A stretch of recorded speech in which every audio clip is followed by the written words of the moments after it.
अखबार में sorry news छपी और उसमें लिखा था कि मस्जिद का पंखा चलाने के ऊपर फसाद और एक जमात ने दूसरी जमात को गोली मार के मार दी। अरे पूछो इन उलमा से, मस्जिद का लोटा तक तुम गेट के बाहर लाने के मुस्तहिक नहीं हो। गोलियां चल रही हैं, हमारी कौम किस जगह जा रही है मुझे बताओ ना, हम कहां चल रहे हैं। एक आया पंखा चला दिया, दूसरा आया बंद कर दिया। उसने कहा तूने क्यों चलाया? उसने कहा तेरा ठेका मस्जिद का। हाँ ओ भाई, सारी खसाबी इस गेट के बाहर, वहां पे सिर्फ रब के आजिज बंदे बन के जाया कर। तुम्हें नहीं लगता?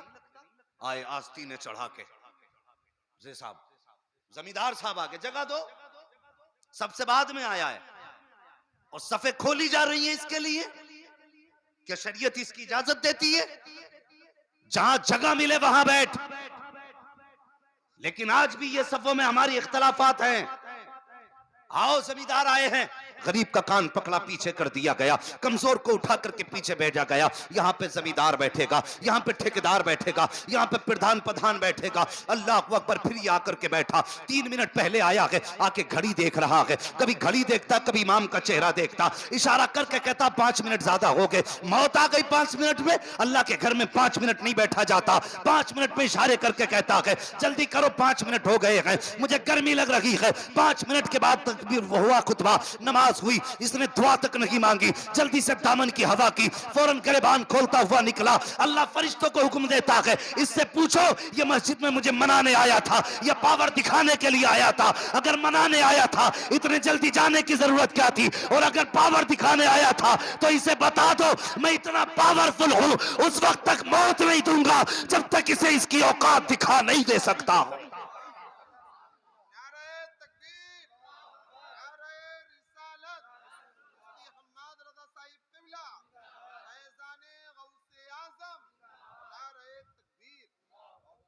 ये इख्तलाफात अल्लाह माफ करे,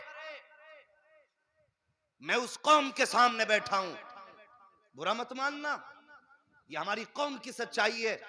कभी कभी मस्जिदों से ऐलान लगते हैं कि आज कोई चप्पल चुरा के ले गया, ये मस्जिदों से ऐलान हो रहे। हाँ, अगर हम कुतुबियत पे आए तो हमसे बड़ा पारसा कोई नहीं। पूरी जिंदगी बाप सूद लेता रहा, जनाजा उठते ही बेटा कह रहा मेरे अब्बा बड़े नेक थे। क्या बात का 3 बार तो गौसे पाक को ख्वाब में देखा था मेरे अब्बा ने। इंतकाल के बाद हम ये चाहते हैं हमारा बाप सबकी नजर में जन्नती हो। इंतकाल के बाद चाहा ना यार काश क्या ये अच्छा होता तुमने जिंदगी में चाहा होता कि हमारा बाप सबकी नजर में जन्नती हो जाए। पूरी जिंदगी सूद ब्याज खाते रहे और मरते ही कहते हैं मेरा अब्बा बड़ा जन्नती था। 3 बार गौसे पाक को देखा, 2 बार हुजूर को देखा, 1 बार इमाम हुसैन को देखा। ये ख्वाब बयान किए जाने, अरे अब बताओ क्या हाल है मौलाना मेरे अब्बा का? क्यों? ये मौलवी देख के आया तेरा अब्बा कहां बैठा है? वो अपनी अपनी फिक्र बनकर बंदे, अपनी अपनी फिक्र, कोई किसी के साथ कब्र में जाने वाला नहीं है। खुदा की कसम जब तख्ते लग जाएंगे मिट्टी पड़ जाएगी, अगर कब्र में कोई काम आएगा तो हसनैन का नाना काम आएगा, जहरा का बाबा काम आएगा, फिर कोई काम आने वाला नहीं। हालात बेहतर क्यों नहीं करते हम चाहते हैं हमें सब जन्नती कहें। हमारी कड़वी सच्चाई, कड़वी ये लगाए ना आपके यहाँ, मुझे नहीं पता इस पे गिलास है कि नहीं, लेकिन अक्सर जब शहरों में गुजरना होता, कभी पानी पीने की नौबत आती है ना, तो ये जो प्याऊ लगे होते हैं ना इस तरह पानी का सिस्टम, वहां गिलास जंजीर से बंधा होता है हमारा। क्यों? कोई लेके ना चला जाए। ये कड़वी सच्चाई है जिसे हम सोचते नहीं है। हमने गिलास में जंजीर क्यों लगाई? कोई लेके ना चला जाए। मस्जिदों में जाकर के कुछ जगहों पे चौराहों की आप देखिए, जो टॉयलेट के लोटे होते हैं उनमें जंजीरें पड़ी हैं। क्यों? वो खुद चलते हैं, पैर हैं लोटे के। देखें आपने, अगर आपसे पूछूं तो बोलें आप अगर समझ रहे हैं तो। लोटों के पैर होते हैं, गिलास के पैर होते हैं, जंजीर में इसलिए बांधा गया ताकि कोई लेके ना चला जाए, इसलिए तो बांधे गए। ये हमारी कौम की सच्चाई है।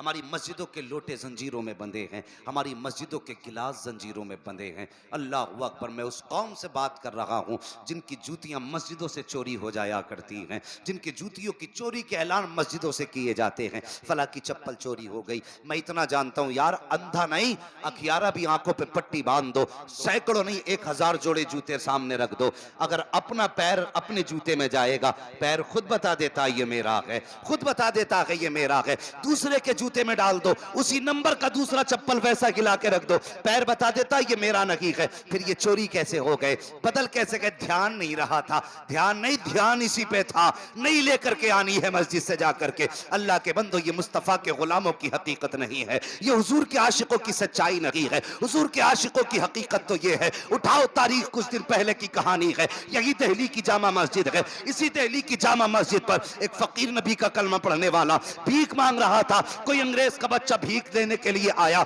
जैसी फकीर ने हाथ फैलाया, उसने जेब से पर्स निकाला, पैसे निकाल के दिए। जब आगे चलने लगा, जेब में पर्स डाला, हाथ से छूटा, जमीन पे गिर गया। मैं तुम्हें बताना चाहता हूं मुस्तफा के आशिक कैसे होते हैं, हुजूर के गुलाम कैसे हुआ करते हैं। जैसी पर्स गिरा के नीचे, अल्लाह अकबर, वो तो आगे चला गया। उसी फकीर की निगाह पड़ी, वो समझ गया ये पर्स उसी अंग्रेज का होगा जो अभी यहां से गुजर के गया है। पर्स उठा करके उसने अपने बिस्तर के नीचे रख लिया, इंतजार करने लगा। जो अंदर गया कि मस्जिद के अंदर वो बाहर आएगा, जब बाहर आएगा उसे पर्स दे दिया जाएगा। इंतजार करता रहा, एक दिन गुजरा, 2 दिन गुजरा, 3 दिन गुजरे, ये तो अंग्रेज का बच्चा यहां से जब घर वापस गया, बीवी ने कहा मेरे सरताज बताओ तो सही, मुसलमानों की मस्जिद देख के आए हो, बताओ दिल्ली की जामा मस्जिद कैसी है। उसने कहा बड़ी खूबसूरत मस्जिद बनी है। कहा मैं भी जाना चाहती हूँ। उसने कहा तू जाना चाहती है ठीक है, लेकिन एक नुकसान हो गया। कहा कौन सा नुकसान? कहा मेरा पर्स कहीं पे गायब हो गया है, कहीं गिर गया, मेरी जेब से पर्स निकल करके, पूरे महीने की तनख्वाह उसके अंदर रखी हुई थी।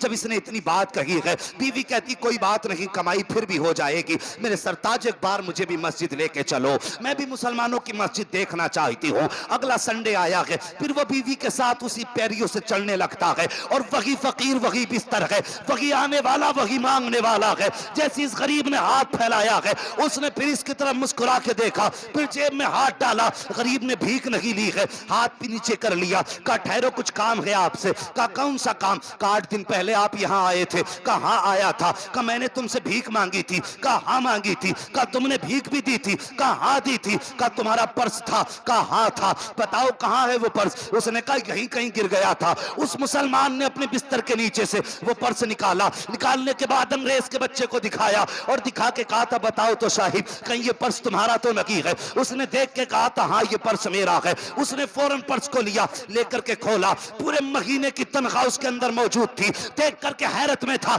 उसने कहा नादान तुझे पता नहीं है मेरे पर्स के अंदर कितने पाउंड्स मौजूद हैं, अगर तू चाहता इस पैसे को लेकर के चला जाता, इस पैसे से अपनी इमारत बना लेता, इसमें इतना पैसा था कि तुझे भीख मांगने की जरूरत न पड़ती। आखिर